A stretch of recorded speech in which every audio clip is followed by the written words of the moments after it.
Details చూస్తే ఏపీలో అనేక హామీలతో అధికారంలోకి వచ్చిన కూటమి సర్కార్ కొన్ని హామీలను ఇప్పటికే అమలు చేస్తుండగా మరికొన్ని కీలక హామీలను మాత్రం ఇంకా పట్టాలెక్కించలేదు. దీంతో కొన్ని వర్గాలలో ప్రభుత్వం మీద అసంతృప్తి కనిపిస్తోంది. అసలు మహిళలంతా ఎంతో ఆతృతగా ఎదురు చూస్తున్నటువంటి ఉచిత బస్సు పథకం అమల్లోకి వచ్చేది ఎప్పుడు? కీలక పథకాలను ఎందుకు ఇప్పటి వరకు అమల్లోకి తీసుకురాలేదు? విపక్ష వైసీపీ చేస్తున్న విమర్శలకు జవాబేది? అసలు అంత డబ్బు ఏపీ ఖజానాలో ఉందా? కీలక పథకాల అమలుకు కేంద్రం ఏ మేరకు సహాయం చేస్తుంది? అందుకు పవన్ కళ్యాణ్, చంద్రబాబు ఏ మేరకు ఒత్తిడి తీసుకురాగలరు?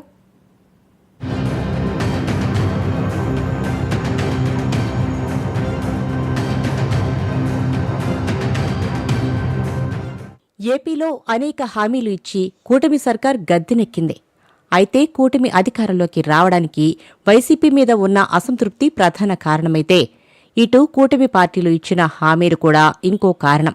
వాటిలో సూపర్ 6 హామీలు ప్రజల్లో ఆశలు రేకెత్తించాయి. అయితే కూటమి అధికారంలోకి వచ్చి 10 నెలలు గడిచిపోయినా ఇంకా కొన్ని హామీలు అమలు చేయలేదు. దీంతో ప్రజల్లో సైతం అమలు చేస్తారా చేయరా అన్న అనుమానం వస్తోంది. ఒకవైపు ప్రజల్లో హామీలపై అనుమానాలు నెలకొన్న సమయంలోనే ఇంకోవైపు నుంచి వైసీపీ రెచ్చగొడుతోంది.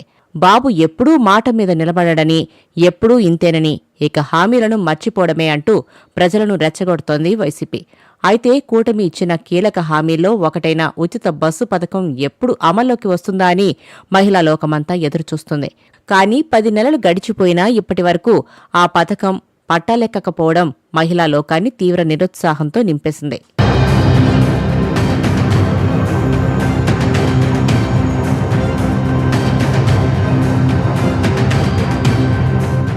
మహిళా లోకాన్ని ఆకట్టుకునేలా మహిళల ఓట్లు రాబట్టుకునేందుకు ఉచిత బస్సు పథకాన్ని ప్రకటించారు.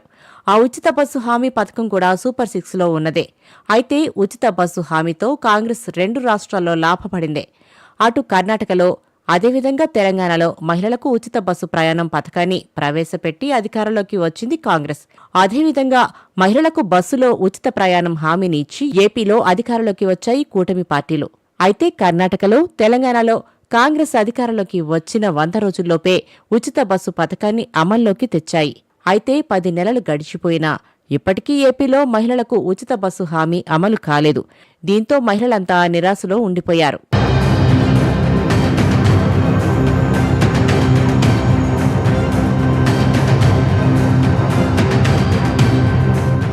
ఎప్పటికప్పుడు ఉచిత బస్సు పథకంపై ఏపీ మంత్రులు అడపాదడపా కామెంట్లు చేస్తున్నా అదింకా కార్యరూపం దాల్చలేదు. దీంతో ఏపీలో మహిళలకు ఉచిత బస్సు ప్రయాణం ఎప్పటినుంచి అని ప్రతిపక్షాలు ప్రశ్నిస్తున్నాయి. బడ్జెట్లో కూడా ఉచిత బస్సు పథకానికి సంబంధించిన ప్రస్తావన లేకపోవడంతో బ్రేకులు పడినట్లేనా అన్న అనుమానాలు కూడా వ్యక్తమవుతున్నాయి.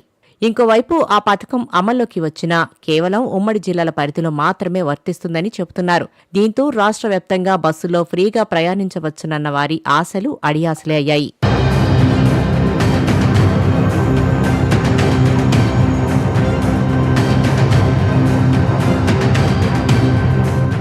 కూటమి ప్రభుత్వం ఇచ్చిన హామీలలో మిగిలినవి అమలు చేయాలి అంటే ఖజానాలో నిధులు లేవు. అందుకు కేంద్ర సహకారం తప్పనిసరి. అయితే పవన్ కళ్యాణ్, చంద్రబాబు ఎన్డీఏ కూటమిలో కీలకంగా ఉండడంతో కేంద్రం నుంచి కూడా నిధులు వాళ్ళిద్దరూ ఏ మేరకు రాబట్టగలరు అన్నది కీలకం. ఇప్పటికే రాజధానికి, పోలవరానికి కేంద్ర నిధులు ఇస్తున్నా రాష్ట్రంలో కూటమి ఇచ్చిన హామీలు పూర్తి స్థాయిలో అమలు చేయాలంటే అదనపు నిధులు అవసరం. ఉచిత బస్సు అంటే రాష్ట్ర జనాభాలో దాదాపు సగం ఉన్న మహిళలందరికీ ఉచితంగా బస్సు ప్రయాణం కల్పించాలి. దానికి చాలా డబ్బులు ఖర్చవుతాయి. ఇలా ఇంకా కొన్ని హామీలు బాగా ఖర్చుతో కూడుకున్నవి. వాటన్నింటినీ అమలు చేయాలి అంటే రాష్ట్ర బడ్జెట్ సరిపోదు. అందుకు కేంద్రం నుంచి సహకారం తప్పనిసరి.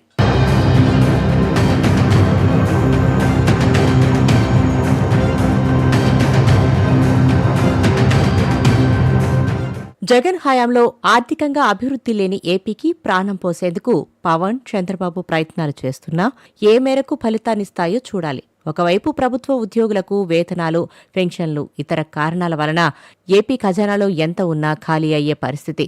మరోవైపు సూపర్ 6లో అమలు చేయాల్సిన మిగతా పథకాలు అమలు కోసం ప్రజలు ఆసక్తిగా ఎదురుచూస్తున్నారు.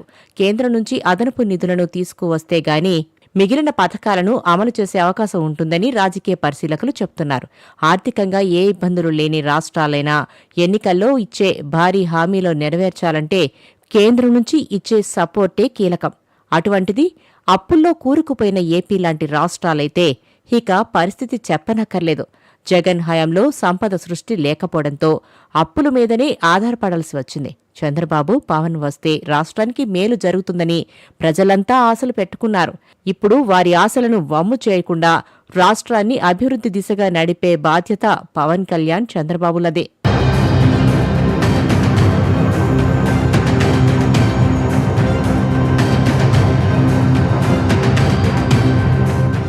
నిజానికి కేంద్రంలో వరుసగా 3వ పర్యాయం మోదీ సర్కారు కొలువుదీరిందంటే అందుకు కారణం ఏపీ నుంచి దక్కిన ఎంపీ సీట్లే. ఈసారి కేంద్రంలో ఎన్డీఏ ప్రభుత్వం ఏర్పడడానికి కారణం టీడీపీ, జనసేనలే. అందుకే గతానికి భిన్నంగా ఇప్పుడు ఏపీ డిమాండ్లకు తగిన ప్రాధాన్యమిస్తూ వస్తుంది బీజేపీ. గత 2 సార్లు ఎన్డీఏ ప్రభుత్వమే ఉన్నా ఎప్పుడూ ఏపీకి ప్రాధాన్యం దక్కలేదు. ప్రధాని నరేంద్ర మోదీ తొలి విడత సర్కారులో టీడీపీ భాగస్వామి అయినప్పటికీ అప్పుడు టీడీపీ సంఖ్యాబలంతో బీజేపీకి పని లేకపోవడంతో రాష్ట్రం నిర్లక్ష్యానికి గురైందని విమర్శలు వ్యక్తమయ్యాయి. ఈ కారణంతోనే 2018లో బీజేపీ, టీడీపీ మధ్య విభేదాలు పెరిగి ప్రభుత్వం నుంచి టీడీపీ వైదొలిగేలా చేసింది. ఇక 2019లో అధికారంలోకి వచ్చిన వైసీపీ కూడా కేంద్రంలో బీజేపీని శాసించలేకపోయింది. కేంద్రంలో ఏపీ ఎంపీల అవసరం ఉంటేనే నిధులు సాధించే అవకాశం ఉంటుందని అప్పట్లో వైసీపీ పదే పదే చెప్పేది. కానీ అవసరమైన సందర్భాల్లో కూడా ఎలాంటి ఒత్తిడి లేకుండా బీజేపీకి మద్దతు తెలపడం వల్ల ఏపీకి ఎలాంటి ఆదరణ దక్కలేదు. కానీ ఈసారి టీడీపీ, జనసేన మద్దతుతోనే కేంద్రంలో ఎన్డీఏ అధికారంలోకి వచ్చింది. ఈ 10 నెలల్లో అమరావతికి, పోలవరానికి, ఇతర ప్రాజెక్టులకు సంబంధించి కొన్ని నిధులు ఇచ్చినా సంక్షేమ పథకాలకు సంబంధించి మాత్రం కేంద్రం నుంచి నిధులు వస్తేనే మిగతావి అమలయ్యే అవకాశముంది. బీజేపీ కూడా ఏపీ ప్రభుత్వంలో భాగస్వామే కాబట్టి కూటమి హామీల అమలు విషయంలో కేంద్రం కూడా బాధ్యత తీసుకోవాలంటూ రాజకీయ వర్గాల్లో చర్చ జరుగుతోంది. మరి ఉచిత బస్సు లాంటి కీలక పథకాల అమలు కోసం కేంద్రం ఏ మేరకు సాయం చేస్తుందో, అసలు ఆ పథకం ఎప్పటి నుంచి అమల్లోకి వస్తుందో వేచి చూడాలి.